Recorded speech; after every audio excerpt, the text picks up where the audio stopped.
So could you introduce a little bit about yourself, like who you are, where you went to university, undergrad, grad, and doctorate, what university you're currently at right now? Sure. My name is Mariam Ali. I did my undergrad at University of Toronto. I got my degree in psychology with a research specialist angle. I then did my master's and PhD at University of California, Davis, also in psychology.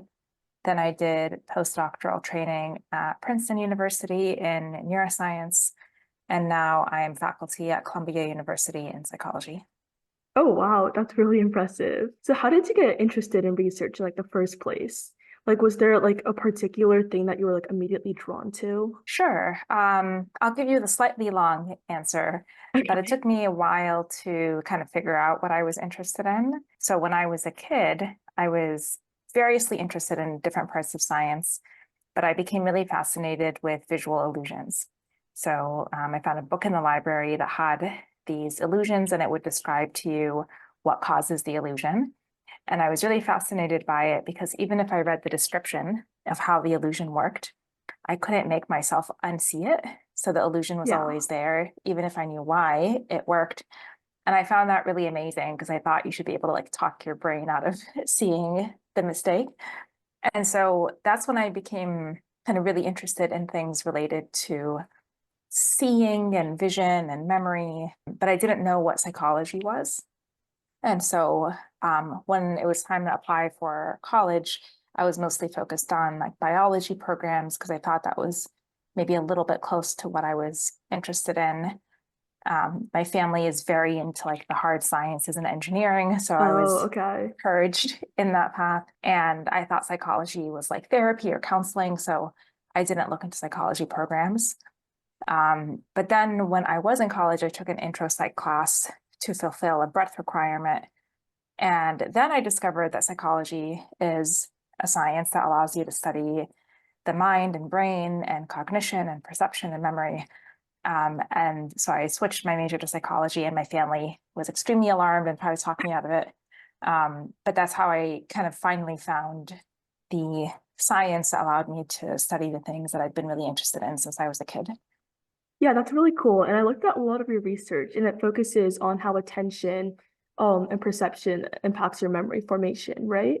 Could Mhm. you explain like a little bit more about that and like the kind of research you're currently doing right now? Sure. So I'm interested in the links between what we see and what we remember. So we try to measure with experiments how people's attention during learning affects what they remember later and the way their memory is structured, and then how memories affect what they pay attention to later. So what Yeah. we do are a series of studies that use different methods. A lot of the time we're studying healthy young adults, often college students or people from the community. And a lot of the tasks they do are computer-based tasks where we program an experiment in which we show them various types of images or movies or words or objects, and have them engage with those materials where they're trying to remember them, or they're trying to link them together, or they're trying to use them to generate predictions. And we measure their behavior. So how quickly or accurately can they respond? We look at their eye movements using something called an eye tracker. We use functional neuroimaging, so functional MRI to look at their brain. And we also do some stuff with virtual reality, some drug manipulations, and some studies of people who have various kinds of brain damage. Oh, that's really cool. And then like what's like I guess like the significance? Like what are you ultimately trying to like figure out or do with your research? Sure. So a lot of our studies lie within the realm of basic science, meaning that we are driven to understand how the mind and brain work without an imminent applied goal, but with the idea that when you build up this kind of knowledge of how the brain works, then over time that could potentially be translated into applied settings for helping people, you know, manage getting through the world if they have various deficits with brain damage, for example. So in the immediate term, we're driven to understand just how attention and memory interact and to understand how they might be represented in the brain. and really challenging the idea that you can separate attention and memory in the brain, and thinking instead about how parts of the brain that are usually thought of as being important for memory can also play a role in helping us pay attention and perceive the world. Oh wow, that's really cool. Yeah, like I'm really interested in psychology as well. I actually went to a camp for it. And Cool. that's like your research I found was like super interesting. But how did you get involved in research in the first place? Like, was there like an internship or a lab position that you first got in like undergrad or even high school? Sure. So in undergrad, after I switched my major to psychology, I started taking a ton of psychology classes. And one of the classes I took was statistics for psychologists, so to learn how to work with data. And I was pretty good at statistics, so I would like raise my hand a lot to ask questions in class. And there's a few times in which I caught mistakes that my professor was making and called him out on it. So I impressed my professor in that class.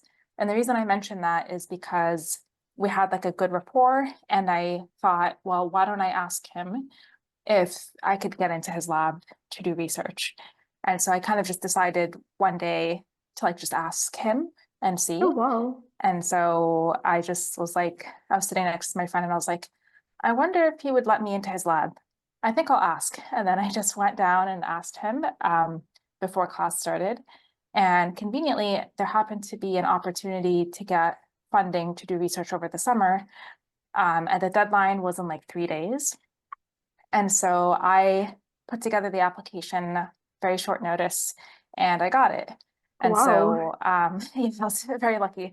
So then with that funding, I was able to spend the summer in his lab doing research on color perception and memory. And I really loved doing that. And so I then applied for admission into a program that my university had, which was called a research specialist program, that allows you to be placed in a lab starting in your junior year to do a thesis project for your junior and senior years. So I applied to that and got in, and then was able to be placed in a lab that I was really excited about, that did research on memory and perception. And that's when I was able to start doing some of my independent research.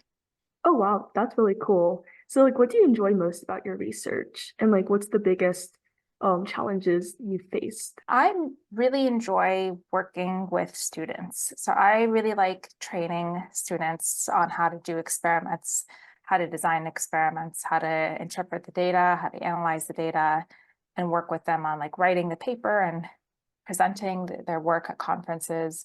So I really like just collaborating and mentoring the students on projects and helping them write the work up and share it with That's the world. incredible. So that's my favorite part by a lot. I like working through like puzzles when the data are confusing, or you're trying to think of a way to test a question that you have, but you have to come up with the right experiment. Those are my favorite parts. Um, I guess the challenges is, there's a lot of the way that science works right now that can be a little frustrating. Like, there's a lot of emphasis on getting papers published in journals that are fancy, that will catch people's eyes, Prestigious. Yeah. prestigious journals. So there's a lot of like emphasis on prestige in a lot of things. And I find that the kind of chasing prestige part that people have to do to try to advance their careers can get a little demoralizing. And I wish Hmm. that it would be better to just focus on doing good science without trying to, worry about things like, oh, what journal can I Yeah. get in and things like that. Yeah. And then adding with that, what's like the biggest who's been your biggest mentor in the field? Like anyone who's like really inspired you? I can't pick one because there's too many. So I feel it's good. it, there's so many. Maybe I'll just mention generically a few things, because I don't want to Okay. mention some people and then other people are left out, like, because there's so Yeah. many people that have influenced me, and I just have a lot of gratitude to like dozens of people who have been really good mentors for me from undergrad through now. But I'd have to say, like, my mentors in my undergrad, the two professors that I worked with there, and my mentors in grad school and postdoc have been like lifelong supporters for me now. Like, sometimes you assume if you work with a mentor, it would just be for a couple of years, but with Hmm. the right mentor, it can just be a relationship like for the rest of your life. And they've supported me through some really difficult times in my personal life and with my health and with career challenges. Um, and then after that, I've been really grateful to meet various people in the memory community who have never directly worked with me or never directly served as a supervisor or mentor, who kind of took me under their wing and support me in anything I need. So yeah, it's a really great community. And if it wasn't for the great community, I'd probably have burned out from science a long time ago. So Yeah, it's the people that matter. And for high schoolers going into undergrad, like how do you advise them to find these kind of mentors? it's a great question. So I think one of the first things to focus on is just getting some experiences. Um, and those can be with programs that are dedicated for providing high school students with research exposure. So various universities will have programs, usually over the summer, that high school students can apply to, and they usually get paired with a mentor who is a graduate student or a postdoc and do a little bit of a small experiment. And so I think if there are those summer programs in your area, that's a great way to just get exposure to research and know if that's something that you might like to do. And if the research experience appeals to you, then moving on, when you go to undergrad and you're trying to find a lab, there it's good to find some type of research fit, so something you find that you're interested in, but also kind of maybe taking a class with some of those professors to see if Yeah. they're supportive and kind and don't belittle their students, things like that. So just making sure that you find someone who can support you, because if you end up in a lab with somebody who isn't giving you the kind of mentorship that you need, that could turn you off from Yeah. science. Yeah. Definitely. And then, were there any like pivotal moments in your career where you're like, oh, I want to change topics, or this is super interesting and I want to immediately go into this? Like, just like an aha moment, I guess. Sure. I had one of those in grad school. So I went to grad school to study amnesia. So I was really interested in how somebody could have a sense of themselves as a person if they lost their memory. And so I was really Hmm. interested in studying people who had lost their memories and lost their ability to form new memories. And so I was put on a project where we were doing some work with people with amnesia. But the grant that we were funded by, a person reviewing that grant wanted to make sure that the people with amnesia could see properly. So he's like, how do you know that their memory problems aren't just because they can't see properly? And we thought, oh, that's ridiculous. Of course they can see properly. Like, their problem is amnesia. It's not a problem with their vision. But we had to do an experiment anyway to make sure that they could see the images properly. And we decided to collect ratings of their confidence, because that's something that we usually do with memory. And so we showed them a couple of images and asked them, are they the same or different? And how confident are you? And we got some really interesting data there. So we found with these confidence ratings that there was different kinds of perception, basically like two independent kinds of perceptual decisions. And we did a bunch of experiments characterizing how these perceptual decisions differed over time and in the content of their information. And so that completely changed my plan of research from something that was more memory focused to understanding perception and how perception is affected in amnesia. Oh, wow. And then, in the future, like with a lot of new technology changes, where do you see, like, I guess the field psychology and specifically like perception and attention going? And like, where do you think students can begin to like focus their attention on? Sure, there's a lot more interest in using computational models to try to understand the brain. So building mathematical models that approximate how the brain works, to see if we can build models that make the same kinds of mistakes that people make and whose performance approximates the way that humans perform.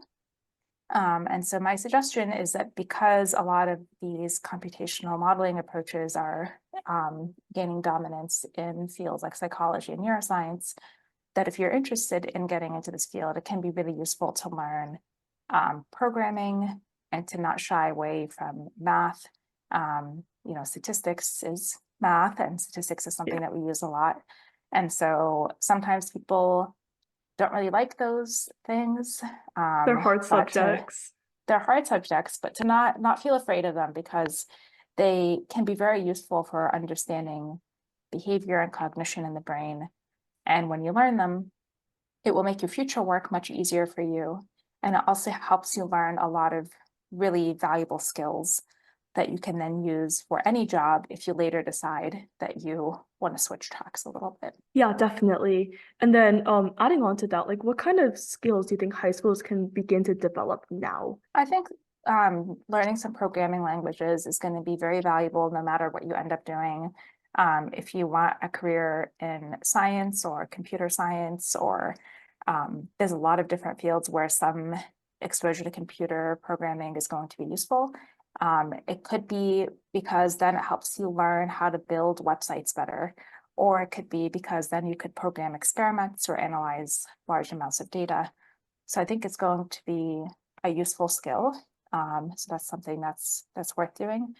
And also, I just encourage people to kind of read a lot and to not um, overly and not overly commit too soon to a particular research area because research interests can change, and you don't have to study the same thing the entire time.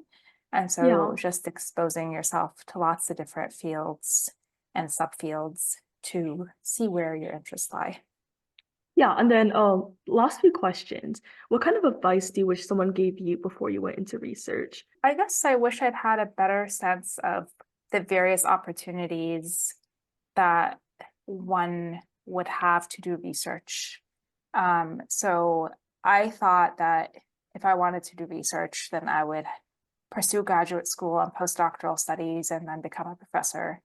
And a lot of professors will encourage you towards that because that's what they did. And I didn't really have a lot of exposure to people who had trained in science and then did other careers. Hmm. And so I wish I was a little bit more exposed to science careers outside of being a professor. I mean, I love what I do, and I probably would want to do it anyway. But just Yeah. in terms of like getting a sense of what one could do with a degree in STEM. Yeah, like seeing your options and like opening different doors. Yeah. And then last question, what trait do you look for in a researcher? I think curiosity and willingness to learn are the biggest things, like willingness to face challenges and learn new things. So I think a lot of the students and colleagues I work with they're all very smart. I'm sure you're all very smart too. And some people vary a little bit on how willing or afraid they are of like really pushing themselves to learn new things. Yeah. So for example, with math and programming, some people kind of don't want to do it, and some people are like, this is scary and weird, but I'm going to try anyway. And I think that willingness to try when you don't know is a really good characteristic to have, both for learning new things and for dealing with uncertainty if you do an experiment that isn't turning out the way that you expect and you have to do other experiments or new analyses. Just being able to deal with the kind of uncertainty of not knowing and feel okay with it and willing to Hmm. learn and push more. But thank you so much. That's all I have today, and I really appreciate your time. Of course, thank you so much. And I think it's a great idea to have this series. So yeah, best of luck with all your Yeah, future endeavors.